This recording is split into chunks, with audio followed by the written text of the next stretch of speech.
Hello everybody, welcome back for another video. Hope you're all having a great day and that you are all doing well. To start things off, well-known analyst, his name is Tom Lee, we've spoken about him on this channel many times before, has declared that his Bitcoin misery index, or the BMI, the sentiment tool that he has reached 3-year highs. Lee, who is well known among cryptocurrency traders as a major bullish voice on Bitcoin and makes regular mainstream media appearances, highlighted his decidedly unmiserable index readings on social media just a couple days ago. Lee's BMI offers a score of 0 to 100 for the price of Bitcoin, telling traders when to buy and when to sell based on overall market misery. A score of 27 or below constitutes a buy, while anything higher than a 67 out of 100 conversely instructs the reader to sell.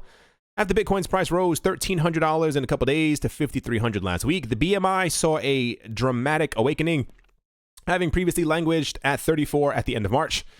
His latest reading is 89, the highest since June 2016. Here's the actual chart that we have right here with a little sad face for Lee. This brings mixed signals. The Fundstrat senior analyst, following in the footsteps of veteran trader Tone Vays, is declaring the bullish momentum behind Bitcoin may not mean an unequivocal reversal. Unlike Vays, however, he suggested that the main message behind Bitcoin was that it was unlikely to drop below 3,000 any longer. While Vays has kept up to 1,000, to say that $1,000 is in play, Tone Vays and like 3 other people don't know if this is going to happen, but they are completely of the mindset that Bitcoin is definitely going to drop between anywhere from $800 to around $1,200. I don't see any type of, I don't know what kind of an event would constitute a drop in Bitcoin's price like that. However, that is not to say that it could not or would not happen. However, it just seems extremely unlikely. As I mentioned before in other videos, there are a lot of people who are potentially expecting a drop in price. However, the people who are expecting a drop in price, they have many levels of different sell orders. A lot of the sell orders are put in around the 4,000, maybe upper 3,000 range, and maybe even around $3,000. I don't assume that many people around the world would, and I mean this in like the most logical way possible, allow Bitcoin to fall below 2,000. And I don't mean that like there would like be like a collective push of everyone holding the price up with their arms. I mean like the amount of buy orders that would be in around $1,999 would be completely insane, and it would absorb anything else and kind of cause the price to go back up. Anyway, this is also being mimicked by the people from Binance.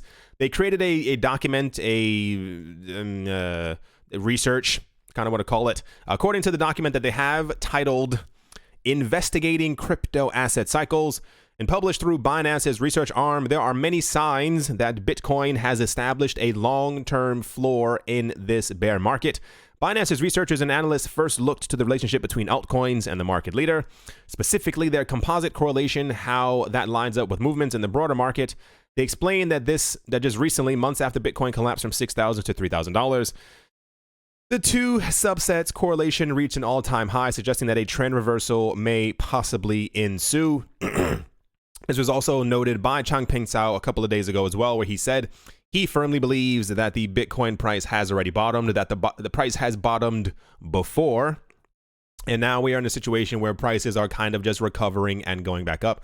It's a very weird situation because there's no logical reason why Bitcoin's price, like Bitcoin would have had to have been hacked, or like someone created a like just one single new Bitcoin like above the 21 million in order for Bitcoin to have like a really catastrophic. You understand how deep $800 is for the actual price of Bitcoin to actually fall down to?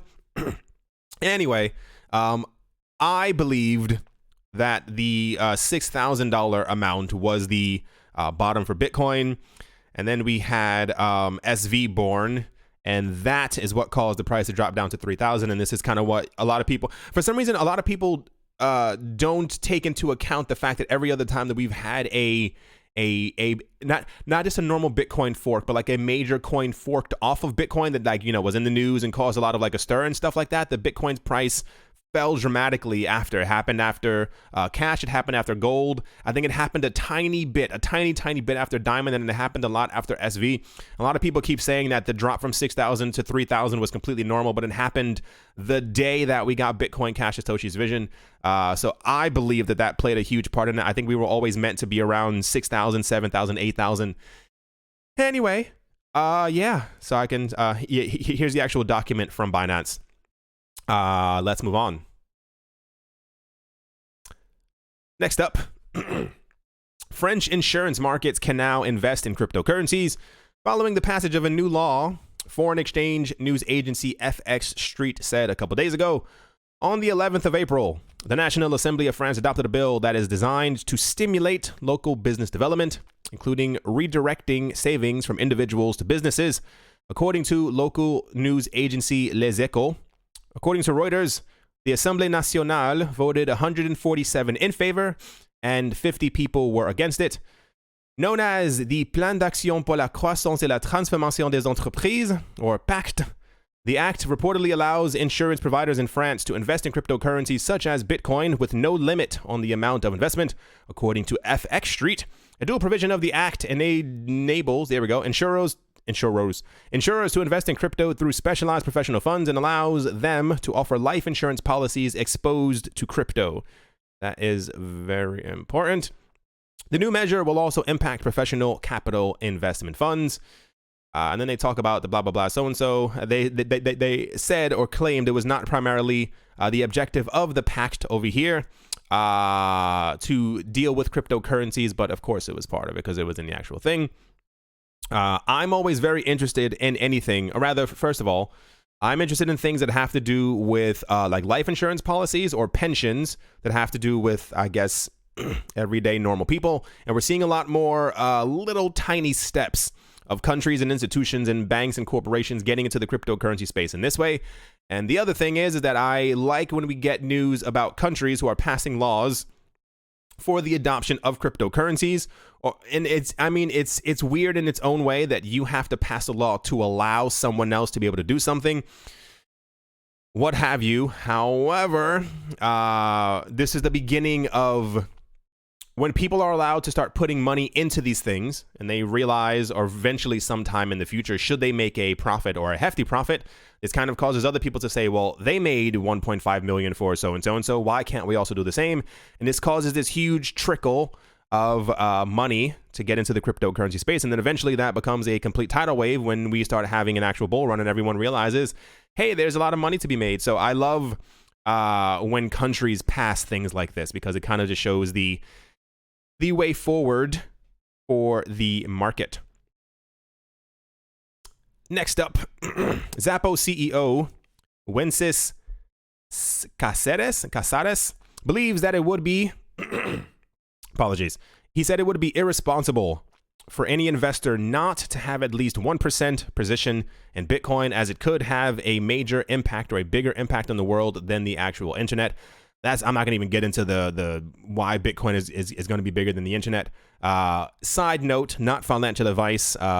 This is not me telling you to go out and buy some Bitcoin. It's just, I agree with this person's mindset. In an essay published by Kana and Katana back in March 2019, the Zappo chief laid down an argument for Bitcoin to take up 1% of every investment portfolio. According to Casares, a $10 million portfolio with a 1% allocation to Bitcoin could yield close to $25 million within 7 to 10 years. Casares based his analysis on the forecast that Bitcoin could top $1 million within this set time frame. Conversely, he said if Bitcoin fails, the portfolio would only have lost the 1%, which would be $100,000 of that $10 million portfolio.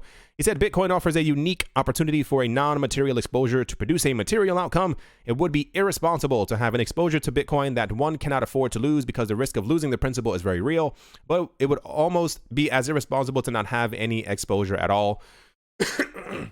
I mentioned this before in another video.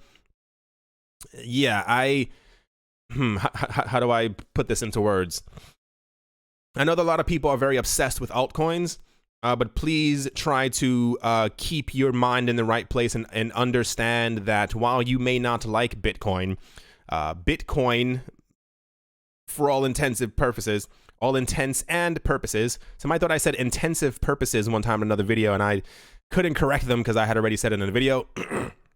It's pretty clear at this point, unless some major trend ends up happening, that Bitcoin is probably, maybe, potentially going to remain the #1 coin for quite a period of time. That's not to say that it won't be usurped, that something else won't take its place. However, I mentioned many other times, when you pay attention to what the New York Stock Exchange and the NASDAQ are talking about, they typically are saying, we believe Bitcoin can do this. We think that Bitcoin is going to do this. Remember when they said that they think that Bitcoin is going to be a worldwide currency? They didn't say Bitcoin Diamond. They didn't say SV. They didn't say Cash. They were talking about Bitcoin. So if you are heavily invested in cryptocurrencies, or you find yourself looking for something else to invest in, I suggest that you heavily do your own research to figure out if you think that Bitcoin could have or should have a spot in your portfolio. It definitely has a place in mind. There was a time where I did not care for Bitcoin, but I mean, realistically, Bitcoin is a household name. Bitcoin is the thing, and Bitcoin is probably not going anywhere anytime soon. So it would be a shame, I'll put it that way, should Bitcoin end up potentially one day, maybe, no one knows, end up hitting $1 million and you don't have any. You don't want to be one of those people who 7, 8, 9 years from now, you're like, I wish I had bought some when you could have got some for a low amount. Just gonna leave it at that. Next up, this is a really weird one. Arthur Hayes, who is the co-founder and CEO of BitMEX, joined Luke Martin, an analyst, to talk about the developments in the crypto space and the future of BitMEX. The co-founder answered the much-asked question regarding the addition of another cryptocurrency to BitMEX in the interview. BitMEX is popular among Asian traders, and there are numerous new tokens coming out. Luke quizzed Arthur about adding more tokens to BitMEX. Instead of the current list that only has 4 cryptos, they have Bitcoin, Bitcoin Cash, Litecoin, and XRP. Hayes informed that they would not be adding any cryptocurrencies because derivatives required sufficient liquidity in the spot market, he said. So, in my opinion, the future market should always be tighter and trade larger than the underlying of this derivative, and that only happens if you have significant liquidity in the spot market. Hayes explained that if BitMEX listed a random coin from CoinMarketCap, the market makers would be unable to hedge the risks. Binance has a long list of coins where the market makers want to price a derivative. In such a case, it will spread too wide, which according to the CEO is terrible for clients. He explained, from a client perspective, as a terrible experience. I'm treating a leveraged product that has a wider spread in the underlying on the spot market, and I'm just increasing my risk of getting liquidated, and that's something that we don't want to do. Like I said, a little weird. One does not typically hear about BitMEX too often in the news. However, we have seen what has happened to other cryptocurrency exchanges who have not adopted, who have not added any new coins, or who add coins too slowly. They become hyper relevant. I believe we are in a space right now, or a time period in cryptocurrencies futures, where if you don't add at least the top 10 coins, you're probably making a mistake. Like, I can think of at least 4 or 5 other coins they should probably add. But they say that there's not sufficient liquidity, so I do wish them the best of luck. I do not think that is the smartest move forward. Only, I understand not wanting to add all 2,000 cryptocurrencies. I understand not even wanting to add the top 100. But at least add Ether and EOS. And what's next coin? I can't think of next coin. Anyway, let's move on. As a bit of a 2.0, 3.0, I'm not sure how many times we've, I think on the second time that we brought this up. For those who don't know, or who weren't here, or who did not see this weekend's video, we have a situation in the cryptocurrency space right now where this man has claimed that he is Satoshi Nakamoto. People have been asking him to prove that he is the creator of Bitcoin. He has not been able to prove thus far that he is Satoshi Nakamoto in any capacity. And as such, a lot of people on Twitter and social media have called him out on this. They say, stop saying that you are the creator of Bitcoin if you cannot prove that you're the creator of Bitcoin. And he has decided to start suing people who have said that he is not Satoshi Nakamoto because he says it is a form of defamation, which doesn't really make a lot of sense, especially free speech. Anyway, so over the last couple of days, he's been suing people and trying to find people on Twitter, and it got a little weird. And it got weird because somewhere around here, maybe? Yeah, right. So apparently it was someone on Twitter named by the name of Hodlnaut, this right here. And apparently Craig Wright wrote that if someone can find this person's tattoos, Craig Wright is offering the lavishly gigantic amount of $5,000 for someone to hunt this person down and to get their true identity, which I have a strange feeling is probably illegal in itself. I don't think you should be ordering bounty hunters, especially when you're trying to pay people in Satoshi's vision. That's neither here nor there. It's gotten to this point where it's a bit too much right now. I think logically life was heading this way for the entire situation. Craig Wright has been in the cryptocurrency space for, a certain amount of time, but now has gotten to the point where he is trying to hire other people to find other people who are saying, I think it's weird that one could take something like that to heart. If you know in your heart that you created the code for Bitcoin, it should not really matter what anyone else says.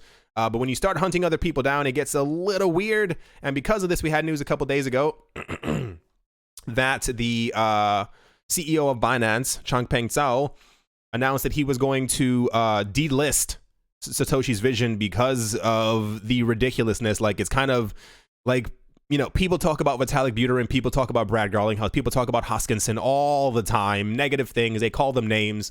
They have not ordered people to be found based on their tattoos on social media. And as such, there's now a movement. A lot of people are trying to come together where they're talking about actually delisting Satoshi's vision on the 1st of May collectively, because it's kind of gotten ridiculous at this point. So I will definitely keep you all up to date with this situation. I wonder exactly how... I wonder what effect this would actually have on the price of Bitcoin, simply because, like I mentioned before, Bitcoin went down when SV was birthed and came to life. It would be interesting if it was delisted and all the money from SV kind of just flew into the real Bitcoin. Anyway, yeah, kind of, it's just, crypto's never dull. There's, even when prices are going down, there's still completely really crazy news. I knew at some point it would kind of happen this way. There's a lot of there are other people who are claiming to also be Satoshi Nakamoto, and they are not also portraying themselves in the greatest light right now in the social media space. Anyway, let's see what's going to happen on the 1st of May. And at the moment, the cryptocurrency market is, I don't want to say it's pumping, but it's definitely going up. A lot of people are trying to figure out why the market was going up. I think it was Bitcoin Cash and Litecoin that were kind of leading the charge. Apparently, according to Litecoin.com, they said it's reasonable to assume that there is still greater potential for room to the upside, as hash rate has only roughly doubled, while the price of Litecoin has more than quadrupled. I think everything's still, Litecoin's still almost up around 8%. Everything's doing pretty okay. Woke up, it was nice to see everything in green. There's a war happening right now between EOS, Litecoin, and Bitcoin Cash. They keep, every couple of minutes, you'll see, one kind of take over the other. But apparently there are people now celebrating because Bitcoin Cash has gotten to the number 4 spot. I don't know how long that's actually going to last. Litecoin is usually a very good contender. It has very strong pushes upward. A lot of people also trying to get Litecoin over the $100 mark, so that could also be very significant as we go forward through the week. And Binance Coin, for those who weren't paying attention this weekend, it went from $17 back up to $19.30. It's just Binance Coin is kind of unstoppable at this point. Righty. I think that's definitely going to do it for this video. I have high expectations for this week. I'm hoping that a lot of really good, cool stuff ends up happening. I don't think we're going to be receiving any significant news that I can kind of remember, but I mean, every day there's always tons and tons of stuff happening in the cryptocurrency space. I hope you all enjoyed. Hope you all are having a great day, great morning, great afternoon, great evening. Wherever you are, wherever you might be, I hope it's absolutely fantastic. Thank you all once again for watching and listening. I do appreciate all of your support. As always, a very special thank you to my Patreon supporters. They are Professor Wally from Gunbot University, SC Verzely Fine Art, Brady Niels, L. Doug, Jared Schneider, Wise Night Owl, Shaolin Fried Rice, Gil Boa Snake, Crypto Joe, Carl Birchenoff, singer-songwriter Mike Savitz, Rai Rai, Yasha Harari, there we go, Amy Starsheen, Jeffrey Ramsey, Crypnotic, Crypto Artist Cole D, 3D, Nicholas, One Earth, One Piece, One Love, Setsuna, Nick Kanaya, Richie Rich the Third, RF Dusty, Cody, Vlad the Impaler, Paxis, Jeremy Fox, there we go, Jim Gardner, Minting Coins, Arthur Yaku, Nick Mangialavori, and Anthony Charles. Thank you all an incredible amount for your generosity. I do appreciate it. And yeah, I'll talk to you all soon. See you.